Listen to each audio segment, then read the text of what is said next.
Bonsoir à tous, bienvenue sur le plateau Equinox Soir, votre décryptage quotidien de l'actualité de lundi à vendredi, 19h, 21h, 18h, 20h, Greenwich Mean Time. Le communiqué des forces de maintien de l'ordre rendant compte de l'accident survenu à la falaise de Tchang hier mercredi suite à une collision entre un bus de transport interurbain de personnes et un camion transportant un liquide inflammable est suffisamment clair. Des bidons de carburant escortés par un douanier et un gendarme. Dans un autre communiqué signé cette fois du commandant du groupement actif des douanes de l'Ouest, à l'attention des différents chefs de brigade, ainsi qu'à l'attention du brigadier Temcon Yves, il reconnaît que le service de la douane serait incriminé comme ayant été acteur indirect de ce malheureux et triste événement de la falaise de Tchang. 24 heures après le drame, des interrogations fusent de toutes parts.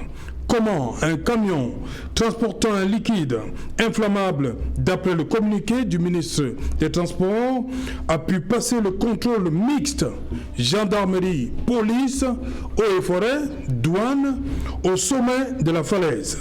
Comment et pourquoi des fûts de carburant se retrouvent transportés avec à côté des marchandises dans un camion pour vivre? Et enfin, d'où venaient ces fûts de carburant et quelle était leur destination finale? Madame, Monsieur, tout à l'heure à 20h, c'est la grande édition d'information présentée par Cédric Noufélé. Tout de suite après le débrief du journal et tout de suite le fait du jour.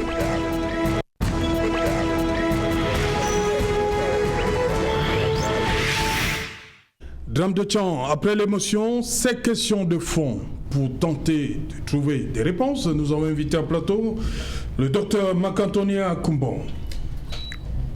Good evening once again. Welcome. Thank you very much, Serge. It's an opportunity to be on this platform and to actually discuss on issues that are happening in Cameroon and issues that are actually making us laugh at times because you get to see communiques that are coming from ministers and communiques that are coming from the director of the customs in the West. You get to start feeling like we have a mixed feeling in Cameroon. And, you know, in the midst of all this, we are crying and we are feeling bad because of 53 persons that are dead. Okay. And looking at the 53 persons, you are not just crying because it was their time to die. It is an untimely death caused by, should I use the word, individuals who do not have any interest for the living. They do not have any interest for Cameroonians. They are thinking of their pocket, because at the end of the day, when we discuss and come to an end, you realize that the death of those people was practically caused by greedy men. Ok, merci. Bonsoir Raphaël Ndougou. Bonsoir Cédric, bonsoir aux copanélistes, bonsoir à votre équipe technique, bonsoir à tous les Camerounais. Voilà. Bonsoir à vous également, Pierre-Emmanuel Biam. Bonsoir Serge Alain Outou. Je m'incline devant la mémoire des 53 personnes camerounaises qui ont perdu leur vie hier à Tchang.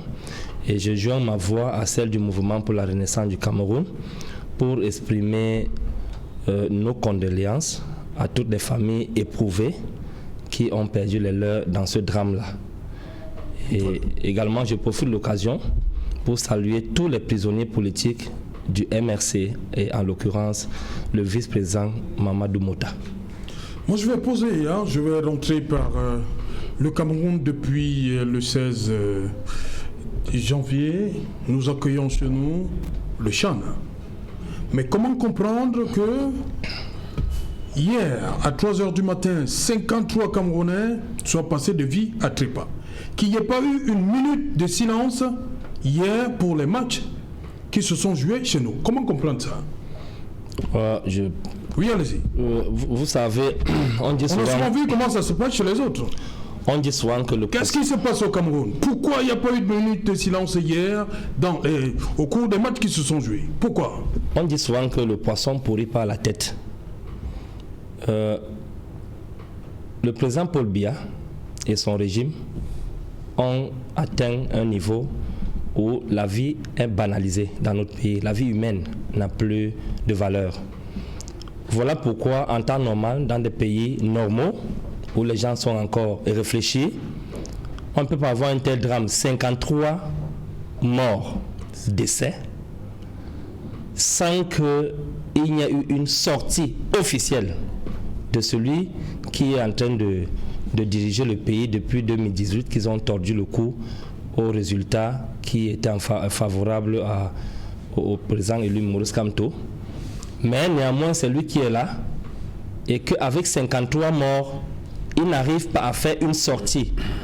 Nous sommes presque 24 heures après déjà, nous allons vers 48 heures après, une sortie officielle musclée qui montre toute sa compassion pour ces Camerounais qui sont tombés. Donc, lorsque nous le faisons au niveau local, même au niveau international, parce que le CHAN c'est une compétition africaine, même au niveau international ou régional ou sous-régional, on ne nous prend pas non plus au sérieux. Parce que si Paul Biya était monté au créneau pour faire une sortie sérieuse par rapport à ce drame-là, je pense que la CAF, la Confédération africaine de football, la FECAFOOT, la FIFA auraient déjà ordonné ces minutes de silence-là. Et même s'ils ne le font pas, donc c'est l'État du Cameroun qui devait donner le ton. C'est l'État du Cameroun qui devait prendre cette position-là, à travers le président, à travers le Premier ministre, à travers le ministre des Sports, mais ils ne le font pas. La preuve, on a vu le mot qu'il a envoyé hier au gouverneur à propos de ce drame. Il n'y a rien de sérieux dans tout cela. Et moi, j'ai l'habitude de dire, le monde entier nous regarde. Ce management, ce leadership qui nous dirige depuis 38 ans aujourd'hui est arrivé à bout de souffle. Ces gens ne peuvent plus. Ils n'ont plus la force d'avancer. Ils n'ont plus la force de sprinter. Je vous assure qu'assurer les fonctions d'un chef de l'État pendant 38 ans, si on fait efficacement son travail, on ne peut pas tenir. J'ai l'habitude de dire que je n'ai jamais entendu que le président Paul Biya a pris les congés. Ça, c'est pour commencer. Je n'ai jamais appris. Moi, je sais souvent qu'on dit le président Macron, le président Obama a pris 1 mois de congé, 3 semaines de congé. Ils sont en 38 ans. Je n'ai jamais appris que le président Paul Biya a pris le congé. Donc, ça veut dire que c'est un monsieur qui triche, il ne travaille pas. Parce que si vous travaillez normalement, nous qui sommes dans le privé, pendant 12 mois, vous allez vous-même chercher à prendre des congés. Donc, ce monsieur ne travaille pas. Il n'est pas à sa place. Il est temps qu'il cède la place à ceux qui peuvent faire mieux et pour le Camerounais. Merci Pierre-Emmanuel Biam. Docteur Macantoni, comment comprendre ce qui s'est passé hier au Cameroun par rapport à la CAF, les matchs du CHAN qui se jouent, 107 minutes de silence là, en la mémoire des 53 Camerounais qui sont tombés hier matin. Serge, it is said that everything rises and falls on leadership. When you have a leadership that does not recognize the value of life, those are the effects you have, that it happens that at the end of the day, when individuals lost their lives, families are mourning, and the head of state finds it difficult to acknowledge, not to talk of his ministers. And let's be precise, the Minister of Communication, Transport, which directly concerns his ministry, has little or nothing to say concerning that. That makes you to understand that we are in a nation where our leadership seems to be sleeping. And I am really heartbroken because it is not 1 or 10 persons that died. We are talking of, even if I talk of 10 is only a great number. We are talking of 53 persons. Really? And 29 of them in severe conditions, which we might still be waiting for more deaths. Those are situations that I don't think that for a second we should take it light. The Cameroon government was supposed to have reacted, and I think in the face of an international audience which we are hosting in Cameroon, would have shown them that we have value for life, would have shown them that there is this African culture that we still maintain, where we respect human life. But what have we seen in Cameroon? Nothing has been said. nothing has been done. And there, the people we are talking about, and the funny thing and worst about it is that these people we are talking about that are dead will not be given a befitting burial because most of them were burned. And those are the things. And I think that just even acknowledging the fact that 53 persons died and causing the people to even honor the fact that they were alive before died, it would have been so great, Mr. Serge. But look at it.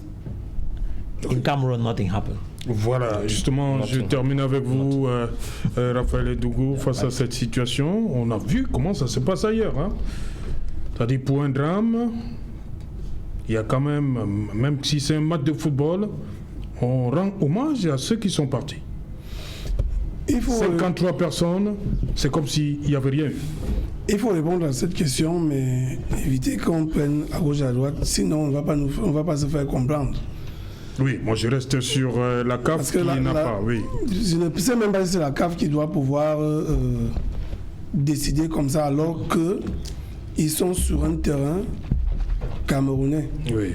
Donc c'est pour ça que je voulais dire que si on cherche à répondre à la question, on évite de dire certaines choses. Monsieur Biya dit que le président Biya ne travaille pas. Peut-être ce qu'il fallait dire. Il faut dire que Monsieur Biya dirige au pays comme son prédécesseur. Parce que Monsieur Biya ne peut pas diriger au pays seul. Il a donc ses représentants. C'est pourquoi Pimo, il a écrit au gouverneur de l'Ouest. C'est pourquoi il a un ministre des Sports qui est au courant de cette situation et tous les responsables de la chaîne sportive. Oui. Ça veut donc dire quoi? Ce n'est pas à M. Biya d'instruire et dire que observer une minute de silence. Nous avons fait une émission ici sur les morts de Dikinimeki. Nous avons observé une minute de silence. Ce n'est pas M. Tchonk qui avait demandé, ni vous-même. Je crois que nous avons tout simplement demandé si on pouvait observer une minute de silence. Ça signifie que ça doit toucher tout le monde. Alors, si ceux qui sont actuellement dans la ville de Douala et que l'affaire s'est passée non loin de là, n'ont pas eu, peut-être qu'ils peuvent se rattraper peut-être demain ou ce soir s'il y a les matchs, parce que tout simplement, ce sont des morts et ce sont des Camerounais. Donc dire même que c'est la CAF, c'est non. Les responsables locaux disent simplement, on ne sait pas aux arbitres, commissaires du match, écoutez, avant de chanter les hymnes, nous allons observer 30 ou 1 minute de silence, comme ça se dit souvent, c'est parfois souvent moins. Donc honnêtement, ce que je voulais dire, j'ai fini par là, il vaut mieux qu'on dise souvent les choses comme elles sont. Parce qu'en réalité, oui, on va vous dire que le poisson pourrit par la tête. Mais je vous ai dit que c'est de cette manière-là que le président lui-même, qui a trouvé son prédécesseur, lui confiait les tâches et ce dernier faisait le travail. Donc, le professeur Maurice Kamto avait reconnu M. Biya comme un grand homme d'État. Ne l'oublions jamais. Donc aujourd'hui, il a dit à un certain âge, c'est vrai, mais sauf qu'un bras ne grimpe pas un arbre. Donc, M. Moulé, comme qui est ministre des Sports et ministre des Sports, oui, alors doit pouvoir dire aux responsables qui sont là, écoutez, voilà ce qu'il y a lieu de faire. Et même le gouverneur du littoral peut le faire. Nous venons de perdre nos compatriotes. Nous vous recommandons. Je ne suis même pas sûr que tous sont de l'Ouest. Peut-être que certains. Je dis le gouverneur de l'Ouest. Même le gouverneur du littoral, puisque ça se joue ici au littoral en ce moment. Donc, le gouverneur du littoral peut donc dire aux responsables, j'ai dit comme c'est le match des arbitres. Ça ne prend pas. C'est parfois quand un match se joue. Non, mais ce n'est pas une décision qui dépend du commissaire de match. Il faut saisir l'instance, il faut saisir la CAF. Je crois que le vice-président Constant Omari au Cameroun, en ce moment, il sait ce qui se passe. Très bien, je dis. Il fallait, comme vous dites, on aurait pu le saisir, on aurait pu saisir Constant Omari. Ça veut donc dire que. Voilà, les Camerounais, 53 sont décédés, calcinés, sont morts calcinés. Hier matin, mercredi 27. Et il y avait des matchs hier. Pourquoi pas de minute de silence? Très bien. Vous avez donc la maîtrise de ces rouages. Ça signifie que le ministre des Sports devait prendre soit le téléphone. D'ailleurs, vous dites que le vice-président est ici. Il devait donc écrire de manière formelle pour dire nous allons observer le ministre des Sports. Mais je dis de manière simple. Nous sommes les humains. Il y a des matchs qui sont prévus pour 90 minutes. Ça se joue même à 120 voire 140 minutes avec des changements et autres. D'accord. Mais nous disons que loin de là, ça dit que le monde est devenu un village planétaire. Ça dit qu'avec un petit SMS et puis on est passé dessus. Donc je suis d'accord avec vous sur le fait qu'on aurait dû Puisque si nous autres nous avons abordé le noir, nous pensons que le noir symbolise la tristesse à un moment donné, même si on peut se mettre en noir au quotidien, mais lorsqu'on est touché par une situation, nous devons quand même, ça pouvait être un des miens qui est tombé, qui serait brûlé là-bas hier, et je ne sais pas dans quelle situation je serai aujourd'hui. Donc les gens se mettent souvent à la place des autres également. Donc nous pensons que si ça avait été l'oubli, il faut se rattraper au prochain match. Peut-être ils vont le faire lorsque les gens vont jouer. Non, justement, parlant justement des Lions indomptables, les Lions jouent samedi ici à Japoma au stade. Nous aimerions voir les Lions indomptables avec un brassard noir. Voilà. Un brassard noir pour les Lions samedi. Voilà, Emmanuel Bia. Les Lions indomptables, très peu d'entre eux, ou sinon ceux qui se sont prononcés sont insignifiants sur la crise anglophone. On a les icônes du football dans notre pays, dont je ne vais pas citer les noms ici, qui n'ont jamais dit mot sur la crise anglophone.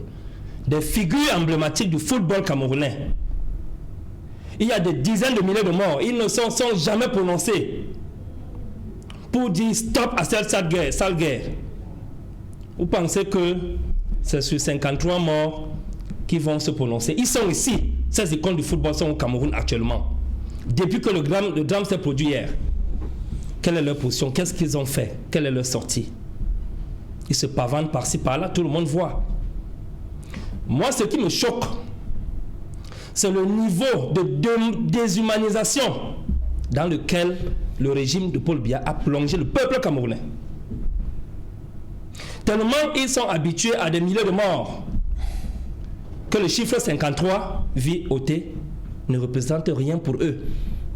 Je suis inquiet pour l'avenir de notre pays. Où est-ce que nous sommes en train d'aller? Quelle valeur nous accordons encore à la vie humaine au Cameroun sous le régime de Paul Biya? Combien de milliers de litres ou de millions de litres de sang doit encore couler pour maintenir Paul Biya au pouvoir avec tout son régime? Qu'est-ce que nous avons fait à Paul Biya pour mériter cela? Voilà les préoccupations qui sont miennes, qui sont celles du peuple profond camerounais. Je pense que on ne peut plus continuer sur cette voie-là. Okay. Les Camerounais souffrent tellement. On va nous parler, oh, il y a le ministre de ceci, il y a le ministre de cela. C'est un problème de leadership. Prenez un mauvais leader, mettez-le à la tête d'une société, d'une entreprise prospère, qui a de très bons résultats. Il va amener cette société, cette entreprise à faire faillite quelques jours seulement après avoir pris fonction. Mais prenez un bon leader ou un bon manager, mettez-le à la tête de la pire des organisations. Il va la redresser, il va redresser la courbe, elle va devenir croissante, il va rendre cette organisation prospère et elle va faire des bénéfices. Okay, merci. Et c'est ce qui nous manque aujourd'hui, un meilleur leadership que ce que nous propose le renouveau. Merci Pierre-Emmanuel Bignam. Nous souhaitons voir les Lions indomptables samedi au stade de Japoma avec un brassard noir. C'est ça qui nous soit. Docteur Akumbo, voilà. J'ai dit aujourd'hui il y a des questions essentielles. Pour ceux qui connaissent la ville de Tchang, lorsque vous entamez, vous commencez à amorcer la falaise, il y a un contrôle mixte.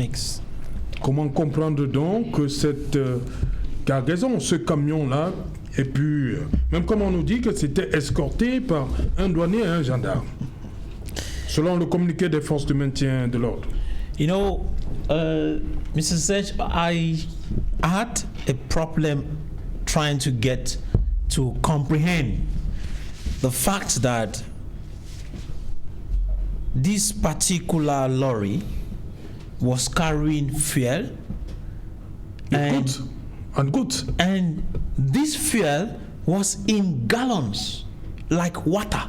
Ouais. How do we transport fuel in gallons in a lorry?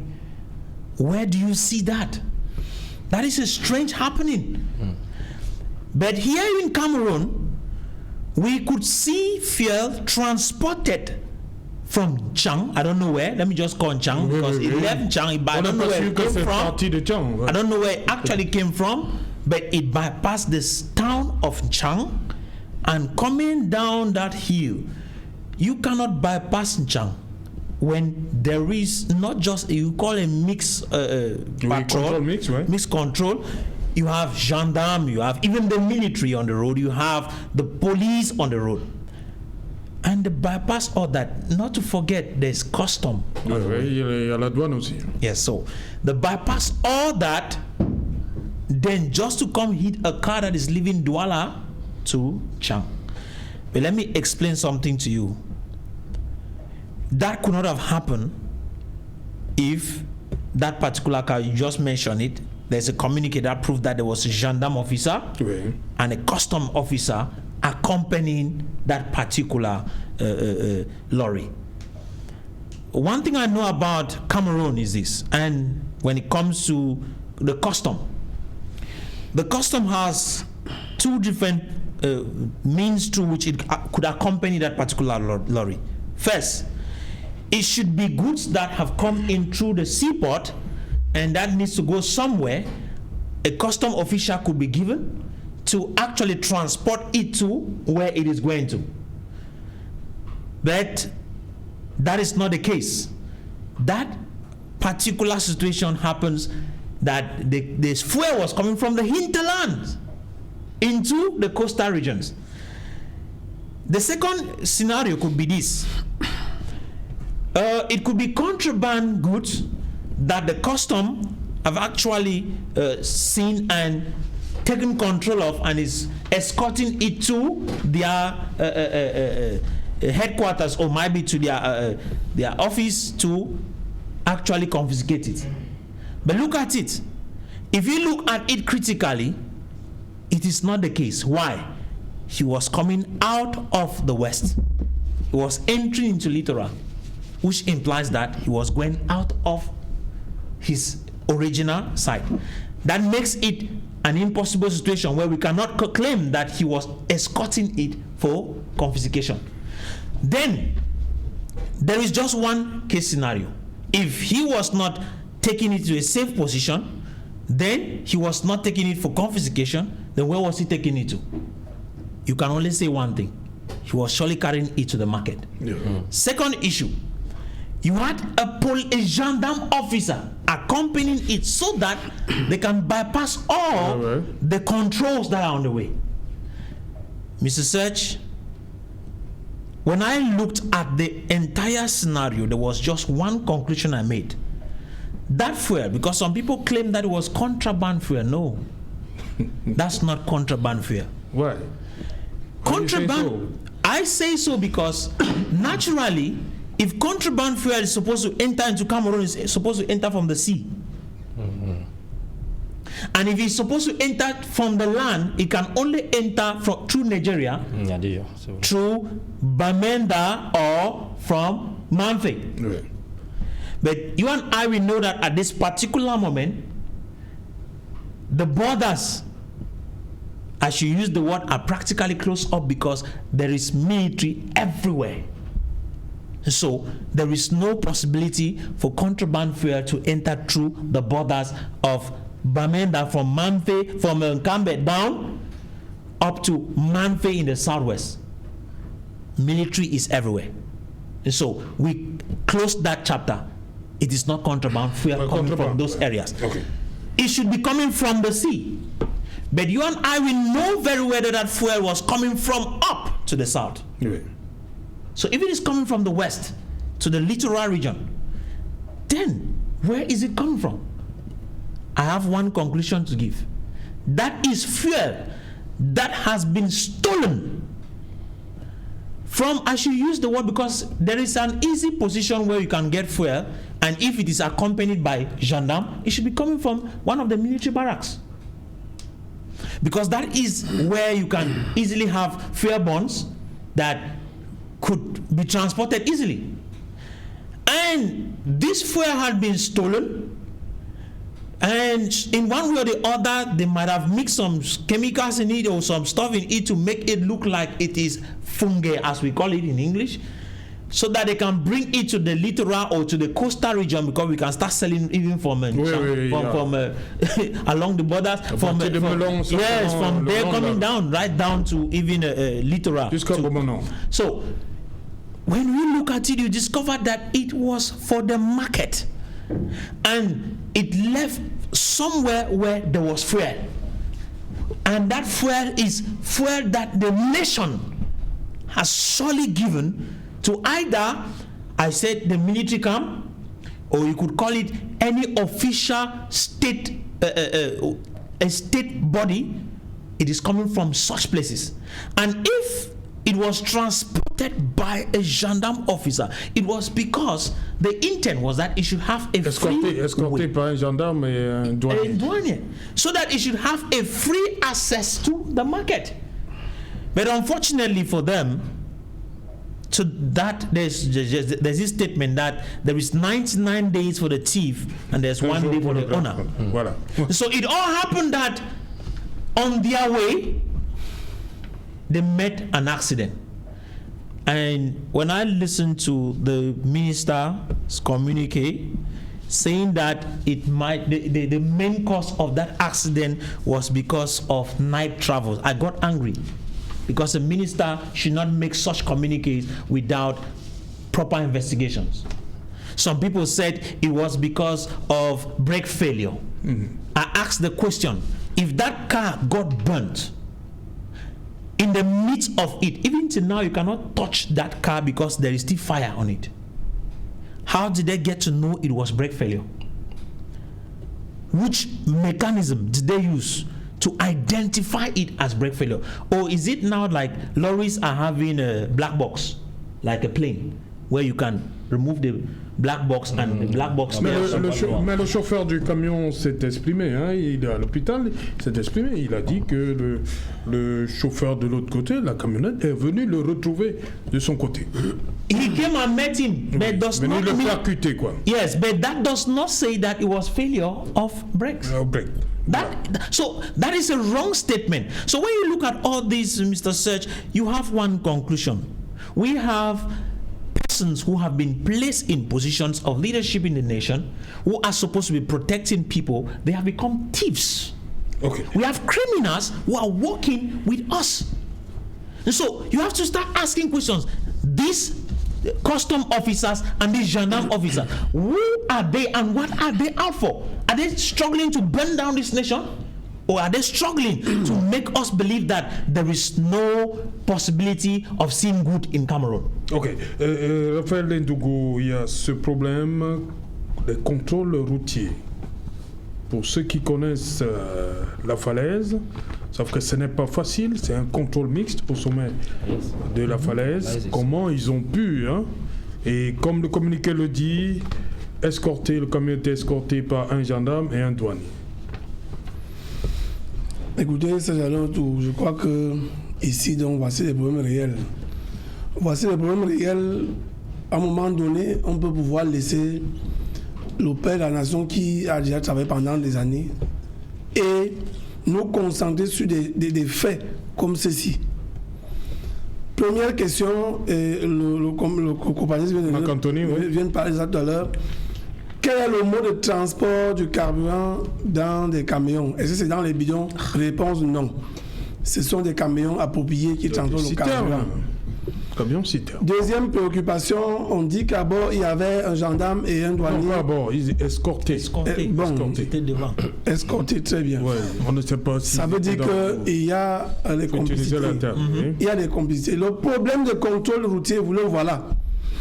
Il y a un agent qui peut vouloir faire le travail tel que cela est demandé. Mais malheureusement, le seul coup de fil qu'il va recevoir va plutôt même le révolter et ne va plus jamais. Vous allez donc entendre que les policiers, les gendarmes, les douaniers prennent l'argent en route. Parce que le gars va se dire pourquoi je vais donc continuer alors que moi aussi je ne peux pas ma part. Voici les réponses réelles qu'on donne chez nous.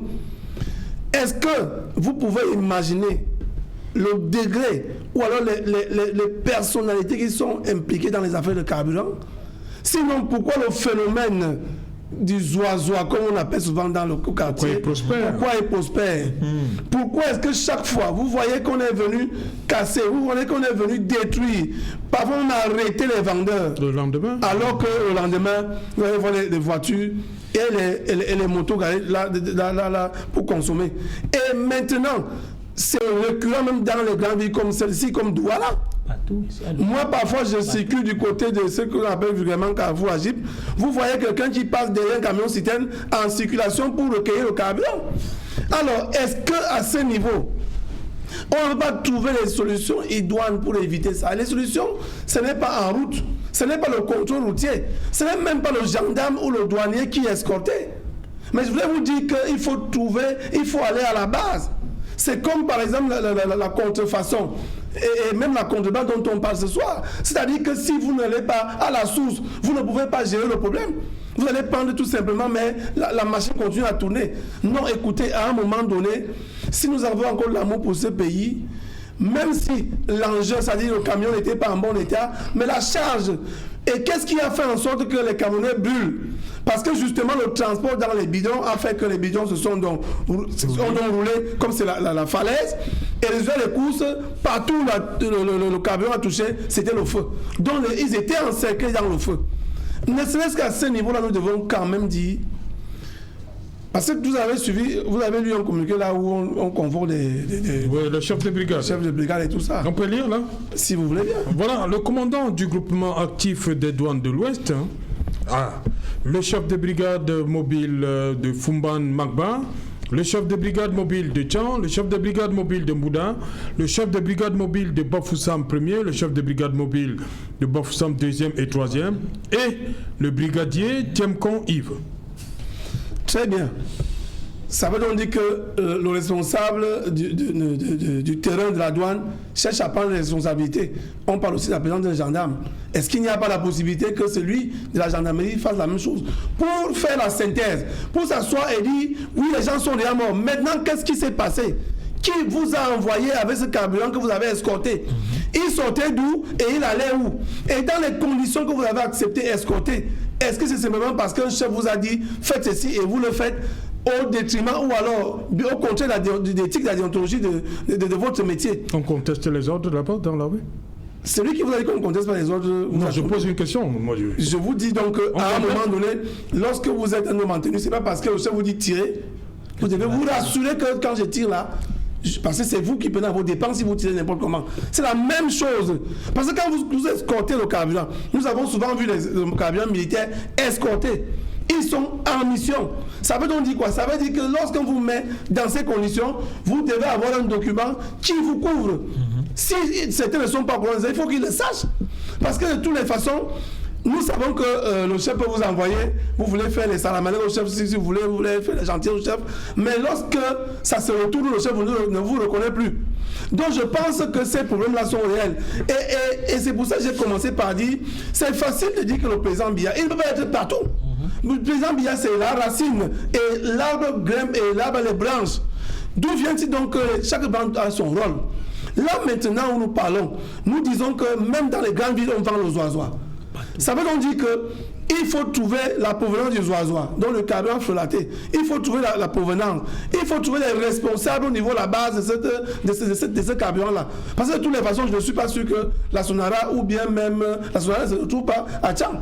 Ça veut dire que ce camion-là venait d'ailleurs et qui a roulé toute la nuit et s'est retrouvé à la falaise à 3 h du matin. Au regard même de la fatigue du chauffeur. Parce que si nous ne sommes pas ici pour parler des causes, mais nous pouvons quand même évoquer.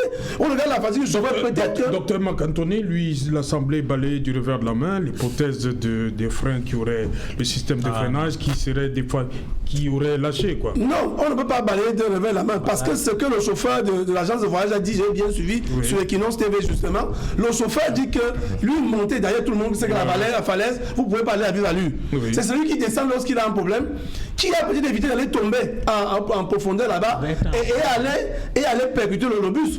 Et quand il percute le bus, qu'est-ce qui se passe? Les bidons vont s'envoler, tout étincelle égale feu. Et là, on n'avait plus d'autre choix que de perdre les Camerounais. Donc je dis que ces gens qui ont mis ce camion en route, c'est eux qu'on doit chercher et qui ont donné des instructions d'aller peut-être plus vite pour livrer dans la nuit. Parce qu'il est possible qu'on ait donné les instructions pour qu'on livre à la nuit, pour que ça ne se passe pas dans la journée. Et les gars escortés. C'est comme ça que ça se passe. C'est possible. Il faut à tout prix livrer la nuit. C'est d'abord parti d'où pour arriver là à 3h du matin. Ça veut donc dire que c'est parti quelque part et ça roulait donc pour qu'à une certaine heure, peut-être rendu à 6h, si ça venait à Douala ou je ne sais pas dans quelle ville, mais il fallait livrer avant le lever du jour. Donc je crois qu'à ce niveau, il faut absolument approfondir les enquêtes.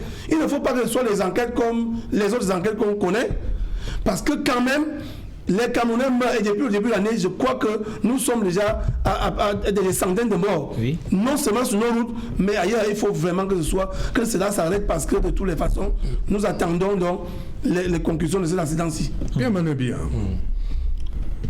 Tout à l'heure, mon ami Raphaël a posé une question en disant est-ce que nous avons encore l'amour pour notre pays? Vraiment. Je veux dire oui, les Camerounais, le bas peuple, ceux qui souffrent ont encore l'amour pour le Cameroun, mais Paul Biya et tout son régime ont perdu l'amour pour le Cameroun il y a très longtemps. Alors, moi, je reviens sur ce drame nous amène également à poser à nouveau, parce que ce n'est pas quelque chose de nouveau, nous allons le remettre sur la table, le problème d'infrastructures routières. Pour ceux qui ne sont pas encore passés par la falaise de Sancho, moi j'ai fait cette falaise à plus de 300 voyages pour avoir travaillé dans la région de l'Ouest et du Nord-Ouest. Et je connais très bien cette falaise-là. Si c'était une route à deux sens, oui. il serait avec séparation au milieu, il serait très difficile que ce camion puisse toucher le bus qui grimpait. Il y a des endroits, il y a certains tournants à la falaise de Tchang où la route est rétrécie de telle sorte que à peine toi qui montes, tu es en train de bifurquer soit à droite soit à gauche, celui qui descend, tu as de la peine. Je dis personnellement, avec des véhicules personnels, parfois avec des véhicules de travail aussi, de société, j'ai failli, que ce soit en montant, que ce soit en descendant. Il y a toute une acrobatie pour grimper la falaise de Tchang et arriver au sommet. Et toute une acrobatie pour descendre la falaise de Tchang, Sancho, jusqu'à descendre jusqu'à Sancho. C'est vraiment une gymnastique terrible. C'est une question de manque d'infrastructures routières. Le président élu, son excellence Maurice Kamto, avait dit une fois que qu'est-ce qu'il faut à l'État du Cameroun pour construire des routes? Qu'est-ce qu'il faut? L'État du Cameroun n'a même pas besoin de dépenser de l'argent pour construire des routes. Nous avons des partenaires à qui on peut confier nos différents axes routiers qui se chargent de les construire et qui les exploitent sur une période, y compris les péages et tout ce qui rentre dans ce package-là. Donc, pourquoi continuer à laisser les Camerounais mourir? Il s'agit là des axes principaux, des axes routiers nationaux. Je crois que c'est l'axe routier, c'est le numéro 3. Oui, ce sont les axes routiers nationaux. Il faut reconstruire ces axes-là. Tout le monde connaît l'état de route de l'Ouest. C'est-à-dire que ce soit partant de Douala pour l'Ouest, que ce soit partant de Yaoundé pour l'Ouest. C'est catastrophique. Je vais vous raconter une histoire. Un jour, je sortais de Yaoundé dans la nuit avec un pick-up d'une société, une pick-up orange, et je me rendais à Bafoussam.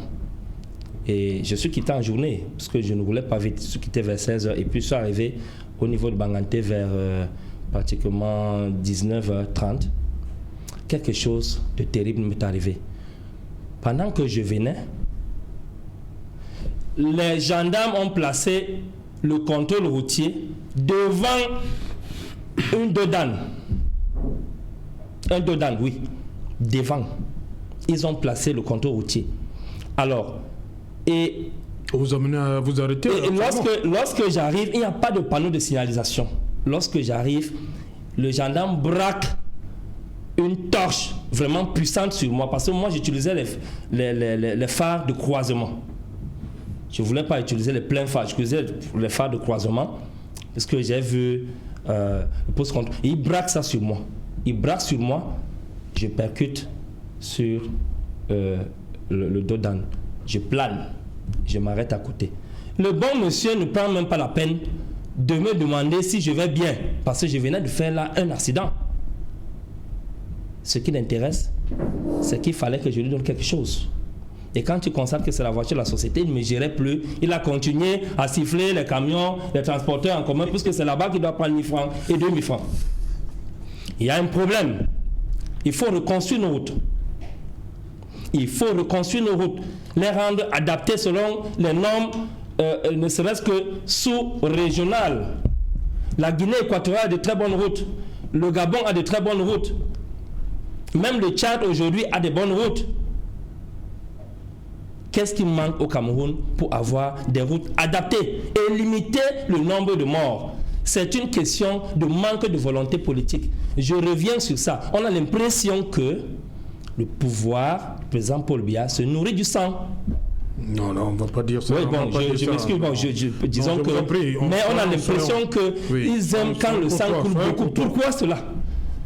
Le sang coule beaucoup depuis des années. Il faut donc trouver une solution pour que le sang cesse de couler. Le sang coule sur tous les fronts. Le sang coule dans les guerres, le sang coule dans la circulation routière, le sang coule dans le grand banditisme, le sang coule à tous les niveaux. Le sang coule dans les détournements des deniers publics, le sang coule dans le vol des élections, le sang coule à tous les niveaux.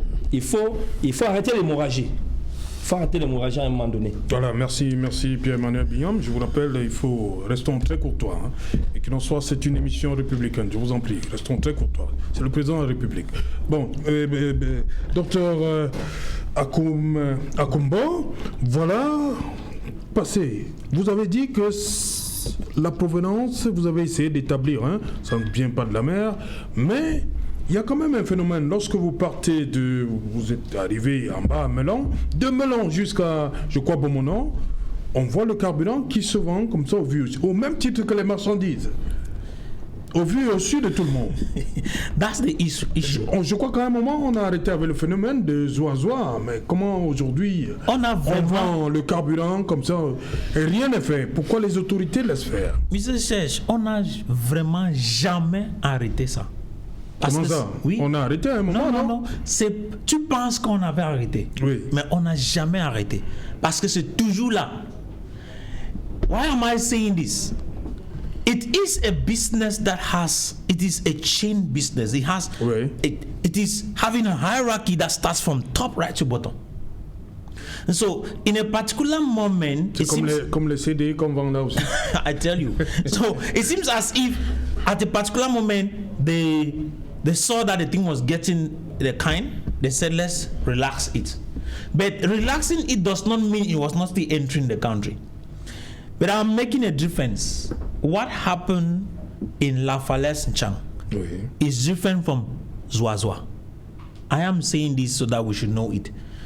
Zoa-Zoa... Vous dites que c'est pas de la contre. No, it is not Zoa-Zoa that was coming from Nchang. Zoa-Zoa should enter through the seaport here or through Limbe. Oui. But that one thing is coming from the hinterland. It's not Zoa-Zoa.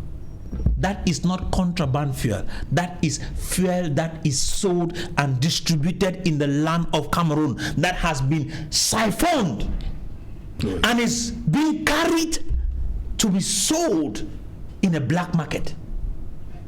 So we should not make that confusion of concluding that was Zoa-Zoa. No. I have tried here to actually show you how if it is Zoa-Zoa, it would have entered through the seaport.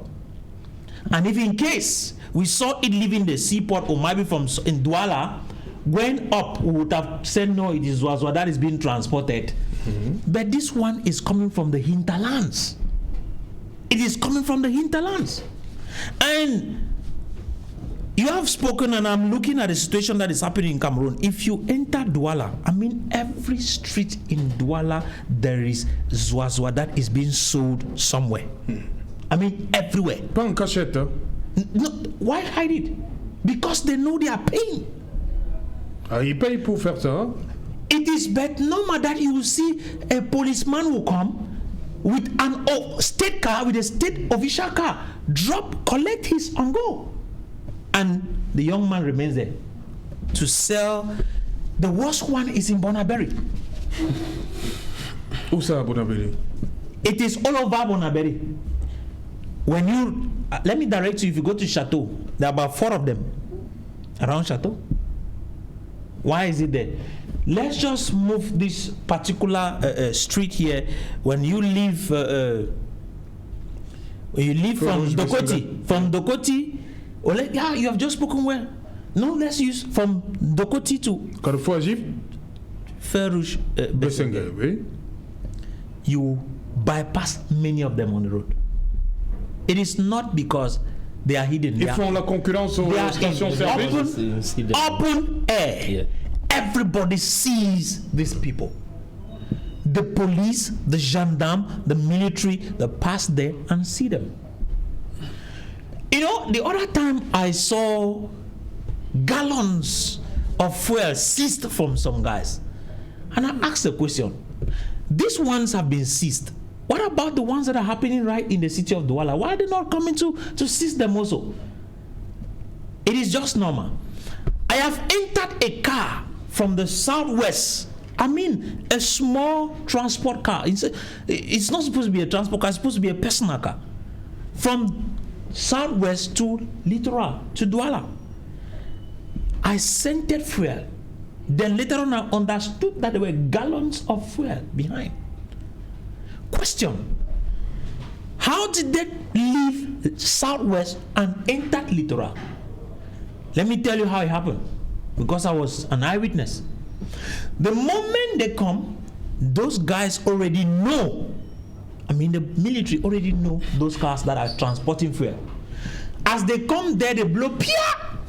They stand. They don't go out even with their car documents. They go out with money in their hands. As they hand it over, they come back, enter their car, we continue. So, question: why were those cars not stopped? That is to make you understand it is a business that is already normal in Cameroon. So it is just but normal to see most of those points of sales everywhere. And you'll be surprised to know that these 53 persons that died were just the unfortunate ones. If you go towards Bessengue, I see more than 10 different places where they sell that stuff. And I want to make you understand that when you see a sales point here, it means that where they pack those fuel is not far. What happens if those store magazines catch fire? What will we be talking about? It is in the middle of the city. You will see deaths. People will die. I remember a time in Nigeria, almost a city was roasted with fuel. Do you know that that can happen in Cameroon? Okay. It is possible to happen if these people are not arrested, and if those guys selling fuel are not stopped. But how are they selling? They are only selling because they have been given the go-ahead. Okay. Who are those who gave the go-ahead? We should ask the military people, we should ask the gendarmes and the police that are in Douala and in fact all over Cameroon. Okay. They are the ones who are responsible. Voilà, Raphaël Ndougou, les autorités administratives, tout le monde sait, on voit comment le carburant se vend le long des rues, mais comment comprendre que les pouvoirs publics restent insensibles face à ce phénomène? Comment comprendre ça? Mais c'est l'impunité. L'impunité, c'est qu'on voit ce qui est interdit et puis on laisse prospérer. À un moment donné aussi, c'est que M. Bignam et ses amis vont dire que comme il n'y a pas le boulot, on va empêcher les gens de se débrouiller. C'est-à-dire que si jamais les autorités mettent justement le verrou pour dire c'est terminé, ils pourront dire cela, c'est-à-dire qu'ils vont dire il n'y a pas de travail et on va empêcher les gens de travailler. Mais je ne suis pas d'accord avec l'impunité.